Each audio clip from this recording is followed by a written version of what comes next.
નમસ્કાર મિત્રો, તો આજે આપણે લીટ કોડનો બીજો પ્રોબ્લેમ છે એડ ટુ નંબર્સ એ આપણે શીખવા જઈ રહ્યા છીએ. તો પ્રોબ્લેમ સ્ટેટમેન્ટ હું તમને સમજાવું. અહીં તમને બે લિંક લિસ્ટ આપવામાં આવી છે. દરેક નોડમાં 0 થી 9 વચ્ચેની વેલ્યુ હશે. ઓકે, હવે નંબર જે છે એ રિવર્સ ઓર્ડરમાં સ્ટોર થયેલો છે અને બંને નંબરનો સમ કરી અને નવી લિંક લિસ્ટ રિટર્ન કરવાની છે. ફોર એક્ઝામ્પલ અહીંયા તમને સમજાવું તો નંબર છે 2 4 3 અને L2 equal to 5 6 4. આનો અર્થ એવો થયો કે L1 equal to 3 4 2 અને L2 equal to 4 6 5. હવે આ બંનેનો તમે સમ કરો 3 4 2 plus 4 6 5 એટલે કે 807 અને એનું આઉટપુટ તમને મળવું જોઈએ 708 કારણ કે લિંક લિસ્ટ જે છે એ રિવર્સ ઓર્ડરમાં છે. ઓકે, તો સૌ પહેલા આપણે અહીંયા કોડ લખીએ અને પછી આને લાઈન બાય લાઈન સમજીએ. ઓકે, તો ફર્સ્ટ ઓફ ઓલ હું અહીંયા એક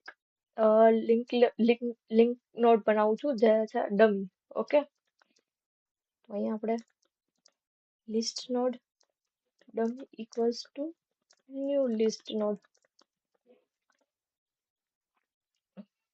ઓકે, તો આપણે અહીંયા રિઝલ્ટ લિંક લિસ્ટ બનાવવાની છે પણ પેલો નોડ હેન્ડલ કરવો મુશ્કેલ બને એટલે કે આપણે એક અહીંયા ડોમી નોડ બનાવી દીધો છે.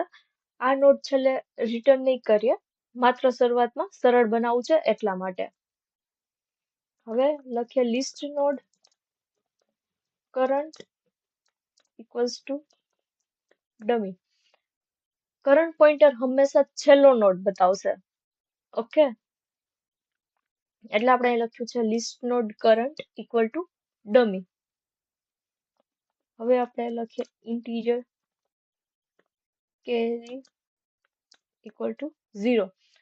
એડિશન દરમિયાન જે કેરી સ્ટોર કરવા માટે કેરીનો ઉપયોગ કરશું. ધારો કે 8 પ્લસ 9 કરીએ તો 17 આવે.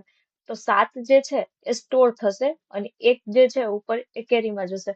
આપણે ખબર હોય તો આપણે બધી વાર દાખલા કરેલા જ છે કે કોઈ 8 પ્લસ 9 કરીએ તો 17 આવે તો 17 નો 7 નીચે લખીએ અને ઉપર જે છે ડાબી બાજુએ 1 આપણે કેરી કરીએ. ઓકે, તો અહીંયા બી એવું જ છે એના માટે મેં લીધેલું છે કેરી. હવે આપણે લેશું while loop. While L1 not equal to null or L2 also not equal to null or carry not equals to 0. આનો અર્થ એવો થયો કે આ લૂપ ત્યાં સુધી ચાલશે જ્યાં સુધી L1 માં નોડ છે અથવા L2 માં નોડ છે અથવા કેરી બાકી છે. ફોર એક્ઝામ્પલ હું તમને કહું તો 9 plus 1 equal to 10. Okay, answer જે છે એ 0 અને 1 જે છે એ ઉપર. તો અહીં બંને લિસ્ટ પૂરી થઈ ગઈ છતાં કેરી ઇક્વલ ટુ 1 હોવાથી લૂપ ફરી એકવાર ચાલશે. ઓકે, હવે આપણે અહીંયા લખશું integer x equals to L1 જો નલ ના હોય તો આપણે પ્રિન્ટ કરાવશું L1 ની વેલ્યુ આઈધર 0. જો L1 માં નોડ હોય તો તેની વેલ્યુ લઈ લ્યો, નહીતર 0 લઈ લ્યો. Okay, for example L1 equal to null છે તો x થઈ જશે 0. એવી જ રીતે integer y equals to L2 is not equals to null. L2 dot value આ પણ એ જ રીતે કે L2 જો L2 માં નોડ હોય તો એની વેલ્યુ લ્યો, નહીતર તો 0 લઈ લ્યો. ઓકે, હવે આપણે અહીંયા સમ કરવાનો છે તો sum equal to x plus y plus થઈ જશે કેરી.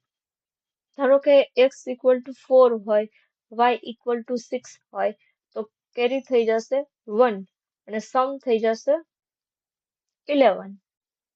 ઓકે, કેમ કે 4 પ્લસ 6 10, 10 પ્લસ કેરી એટલે કે કેરી 1 હોય એટલે થઈ જાય 11. ઓકે, હવે આપણે carry equals to sum divide by 10 કર્યો. જો સમ 17 હોય તો 17 ડિવાઈડ બાય 10 કરો એટલે 1 થાય તો કેરી આપણને 1 મળી ગઈ. તો એ જ રીતે આપણે અહીંયા carry equal to sum divide by 10 લીધેલું છે. ઓકે, હવે છે current dot next equals to new list node sum modulo 10. Okay, તો અહીંયા આપણે જોઈએ, અહીંયા આપણે શું કર્યું તો કે એક નવી નોડ બનાવી. ધારો કે ફોર એક્ઝામ્પલ જે ડમી છે તે 0 થી 7 ને ડાયરેક્ટ પોઈન્ટ કરશે અને હવે પોઈન્ટરને મૂવ કરીએ એટલે કે current equals to current dot next. Okay, હવે આ કરંટની નવી નોડ ઉપર જશે. ઓકે, હવે આપણે શું કરશું તો આપણે હવે મૂકશું if condition. If L1 not equals to null તો થઈ જશે L1 equals to L1 dot next. If L2 is not equals to null તો થઈ જશે L2 equals to L2 dot next અને થઈ જશે return dummy dot next.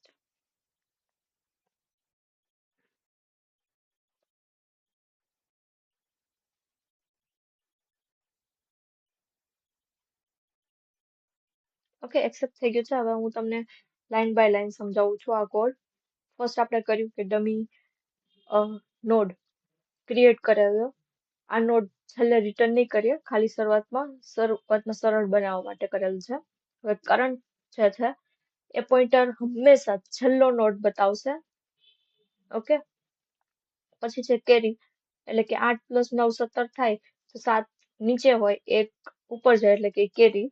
હવે while લૂપ આપણે ક્રિએટ કર્યું છે તો આ લૂપ ત્યાં સુધી ચાલશે જ્યાં સુધી L1 માં નોડ હોય અથવા તો L2 માં નોડ હોય અથવા તો કેરી બાકી હોય. ઓકે, જેમ કે 9 + 1 10 થાય તો 0 જે છે એ નીચે સ્ટોર થાય, ઉપર 1 જાય તો અહીંયા લિસ્ટ પૂરી થઈ ગઈ છે પણ છતાંય કેરી 1 છે એટલે લૂપ ફરીવાર ચાલશે.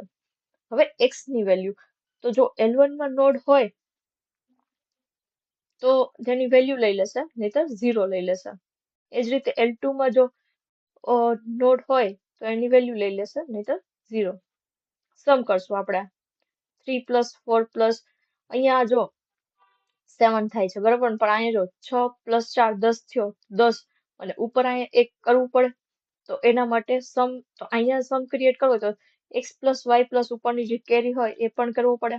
ઓકે, હવે આપણે કર્યું છે carry equal to sum divide by 10. જો 17 હોય તો 17 ડિવાઈડ બાય 10 કરો એટલે કે 1 થઈ ગયું તો કેરી થઈ ગઈ. હવે નેક્સ્ટ નોડ બનાવે છે જેમાં નવી નોડ બનાવી છે. હવે જો એમાં સમ %10 મોડ્યુલો 10 લખ્યું છે. શું કામ? તો કે 17 મોડ્યુલો 10 કરો તો 7 આવે. તો 7 જે છે એ લિંક લિસ્ટમાં અહીંયા સ્ટોર થશે એટલે મેં અહીંયા એ રીતે સમ મોડ્યુલો 10 કર્યું છે. અહીંયા મેં આ જે કીધું એ પ્રમાણે નવો એક નોડ બનાવ્યો છે current dot next equal to new list node. Okay, તો જે ડમી થી 0 અને 0 થી 7 ને પોઈન્ટ કરશે. ઓકે, હવે આ આગળ વધશે. Current equal to current dot next, current નવી નોડ ઉપર જશે. હવે L1 જો નલ ના હોય તો એ નેક્સ્ટ નોડ ઉપર જશે. એ રીતે આ બીજી લિંક લિસ્ટને આગળ વધારવા માટે અને રિટર્ન કરી દેશે ડમી ડોટ નેક્સ્ટ. ઓકે, એટલે કે ડમી પછી હશે 0, પછી હશે 7, પછી હશે 0, પછી છે 8 અને રિટર્ન થઈ જશે 708. ઓકે, હવે હું તમને એક ડ્રાય રન કરીને સમજાવી દઉં કેવી રીતે વર્ક કરશે. તો L1 આપણને આપ્યું છે 2, પછી છે 4, પછી છે 3. ઓકે, અને L2 અહીંયા આપેલું છે 5 6 4. હવે ઇટરેશન 1 થશે તો એમાં 2 + 5 + 0 એટલે કે આપણને મળશે 7. 2 + 5 + કેરી કાંઈ નથી એટલે કે 7. ઓકે, ત્યારે કેરી હતી 0 અને રિઝલ્ટ મળી ગયું આપણને 7.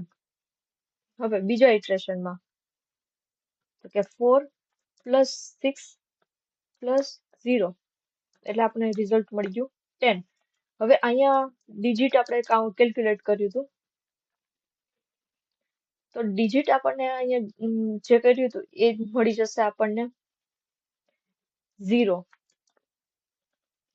એટલે કેરી થઈ જશે 1. નોર્મલી જ્યારે આપણે 6 + 4 કરીએ તો 0 નીચે લખતા હોય અને કેરી જે હોય ઉપર જે ચડાવતા હોય એને કેરી કહે તો કેરી = 1. અને રિઝલ્ટમાં શું સ્ટોર થશે તો રિઝલ્ટમાં થશે આ રીતે. ઓકે, 7 તો આપણે ઓલરેડી હતો. હવે એમાં 0 જે છે એ નીચે હશે એટલે એ નીચે 0 સાથે કનેક્ટ થશે. હવે ઇટરેશન 3 આવશે તો 3 માં 3 4 1 આનો આન્સર આવશે 8. ઓકે, અહીંયા જોઈએ તો કેરી બી 0 જ છે એટલે રિઝલ્ટ થશે 7 0. આ તો આપણે ઓલરેડી બીજા ઇટરેશનમાં હતા જ. હવે 8 થયું 8 અને ફાઇનલ આન્સર જે આવી જશે 708. ઓકે, હવે ટાઈમ કોમ્પ્લેક્સિટીની વાત કરીએ તો દરેક લિંક લિસ્ટનો દરેક નોડ માત્ર એક જ વખત વિઝિટ કરશે. એટલે જો L1 n = L1 ની લેન્થ અને m = L2 ની લેન્થ તમે ટાઈમ કોમ્પ્લેક્સિટી કહી શકો big of max of n અને m, કારણ કે મોટી લિંક લિસ્ટ જેટલા ઇટરેશન થશે. ઓકે, અહીંયા જેટલું મોટું હશે એટલા ઇટરેશન થશે એટલે મેક્સિમમ ઓફ n અથવા તો m. અને સ્પેસ કોમ્પ્લેક્સિટીની વાત કરીએ તો નવી લિંક લિસ્ટ બનાવીએ એટલે સ્પેસ કોમ્પ્લેક્સિટી પણ એટલું જ થાય. ઓકે, તો આ પ્રોબ્લેમમાં સૌથી મહત્વની વાત એ છે કે આપણે નંબર નથી બનાવતા, આપણે લિંક લિસ્ટના દરેક નોડને એક એક કરીને એડ કરીએ છીએ એટલે કેરી મેન્ટેન કરીએ છીએ એટલે નવી લિંક લિસ્ટ બને છે અને સોલ્યુશન એનું જે થાય છે big of maximum n અને m. ઓકે, તો હું તમને એક અહીંયા ફ્લો બનાવી દઉં 2 4 3 5 6 4 જે L2 L1 છે. હવે આનો અર્થ થયો 3 4 2 4 6 5 પણ અહીં આપણે 3 4 2 અને 4 6 5 સીધું નથી કરતા કારણ કે લિંક લિસ્ટમાં આગળ જવાની પરમિશન નથી એટલે આપણે નોડ બાય નોડ એડિશન કરવો પડે. તો 5 ને 2 કરીએ તો 7 આવે, કેરી 0 એટલે હવે રિઝલ્ટ 7 થઈ ગયું, પોઈન્ટર આગળ ગયો. 4 + 6 કરીએ એટલે 10 મળે એટલે તો કે 0 અહીંયા ઉપર કેરી એટલે કે વધી છે કે 3 + 4 + ઉપરનો 1 કેરી એટલે કે 8 એટલે કે 708 કેરી 0. બંને લિંક લિસ્ટ પૂરી થઈ ગઈ, લૂપ બંધ થઈ ગયું, અંદર આવી ગયો 708. હવે અહીંયા ડમી કેમ બનાવ્યું એવો કોઈને ક્વેશ્ચન હોય તો ધારો કે 708 આપણે એવું રિઝલ્ટ આવ્યું બરાબર, પણ શરૂઆતમાં તો રિઝલ્ટ ખાલી જ છે ને એટલે એને શરૂઆત કરવા માટે કંઈક ડમી જોઈએ વેલ્યુ, તો ડમી એટલે 0 એટલે ફેક નોડ બનાવ્યો, પછી એને કાઢી નાખશું. કરંટ એટલે બિલ્ડર, જ્યાં છેલ્લે નોડ હશે ત્યાં કરંટ ઊભો રહેશે. અત્યારે સ્ટાર્ટિંગમાં હશે 0 માં એટલે આપણે અહીંયા રાખ્યું છે કરંટ = ડમી. લૂપ શરૂ થયું, જ્યાં સુધી બંને લિસ્ટ પૂરી ના થાય ત્યાં સુધી સમ કરવાનો છે એટલે આપણે અહીંયા કન્ડિશન લખી. પછી સમ કરવા માટે આપણે અહીંયા x, ધારો કે આ વેલ્યુ જે છે એ x ની વેલ્યુ કહી દે. તો L1 જ્યાં સુધી નલ ના હોય તો આની કંઈક વેલ્યુ હોય એ તમે આપો, નહીં તો 0 આપી દો.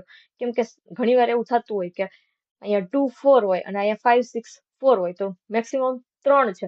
હવે કાંઈ ના હોય તો એની બદલે આપણે 0 મૂકી દઈએ એટલે મેં અહીંયા લખ્યું છે ઇન્ટીજર x. જો નલ નો થાય, નલ હોય તો એની વેલ્યુ આપો, નહીતર 0 પ્રિન્ટ કરી દો. એવી જ રીતે સેમ વાયમાં હવે આપણે એનો સમ કરીએ છીએ x પ્લસ વાય પ્લસ કેરી. ઓકે, અને કેરી આપણે કાઉન્ટ કરવું હોય એટલે એનું મેં અહીંયા ફોર્મ્યુલા આપ્યું છે કે અહીંયા કેમ 4 પ્લસ 6 એટલે 10 થાય, તો 10 ડિવાઈડ બાય 10 કરો એટલે 1 આવે, તો ઉપર શું જશે તો કે 1 કેરી થઈ જશે 1. ઓકે, એટલા માટે મેં અહીંયા કેરી એવી રીતે આપેલું છે. પછી મેં કરેલું છે carry dot next equal to new list node. તો આમે એક નવો નોડ બનાવ્યો છે કેમ કે સ્ટોર કરવો છે આપણે. 0 આવી ગયો એક, પછી એને 0 થી 7 આપણે એને આગળ નોડ બનાવવો પડે એટલા માટે. પછી current equal to current dot next એટલે કે 0 થી હવે આવી ગયો 7 એટલે કરંટ થઈ ગયો 7. ઓકે, અહીંયા કરંટ થઈ ગયો 7 એટલે મેં અહીંયા આવી રીતે લખેલું છે. હવે પોઈન્ટર આગળ જશે. હવે આનો થઈ ગયું તો હવે આનો વારો આવે એટલે અહીંયા મેં એવું લખ્યું છે if L1 not equal to null હોય તો L1 equal to L1 dot next પર જાઓ. સેમ L2 માં પણ એવી રીતે. અને જે ડમી ડોટ નેક્સ્ટ એટલે કે અહીંયા આપણે રિઝલ્ટ ડમી જે છે ડમી ડોટ નેક્સ્ટ એટલે કે આખું છેલ્લે સુધી તો એ આપણને અહીંયા મળી જશે. ઓકે, 708. તો સ્ટેપ 1 માં આપણે ડમી બનાવ્યો નોડ. સ્ટેપ 2 કરંટ ને ડમી પર રાખ્યો. કેરી પહેલા તો 0 રાખી દીધી છે. સ્ટેપ 4 માં બંને લિંક લિસ્ટમાંથી એક એક આપણે નોડ લેવાના છે. પછી એનો સમ કરવાનો છે x પ્લસ વાય પ્લસ કેરી. 6th સ્ટેપમાં આપણે સમ ડિવાઈડ બાય 10 નો નોડ બનાવ્યો. પછી આપણે કર્યું સમ ડિવાઈડ બાય 10 કર્યું, પછી કેરી આવી. પછી સ્ટેપ 8 કરંટને આગળ ખસી ગયો કેમ કે હવે આનું તો થઈ ગયું, તો હવે આનો વારો આવે એટલે કે L1 L2 આગળ ખસી ગયા. બંને લિસ્ટ અને કેરી પૂરી થયા ત્યાં સુધી આપણે રિપીટ કર્યા અને ડમી ડોટ નેક્સ્ટ આપણે રિટર્ન થઈ ગયો. ઓકે, તો આ તો આપણો આજનો પ્રોબ્લેમ. તમને જો ના સમજાણું હોય કોઈ સ્ટેપ તો મને કમેન્ટ કરો, હું ફરીથી વિડીયોમાં તમને સમજાવીશ. ઓકે, તો અહીંયા સુધી. Thank you.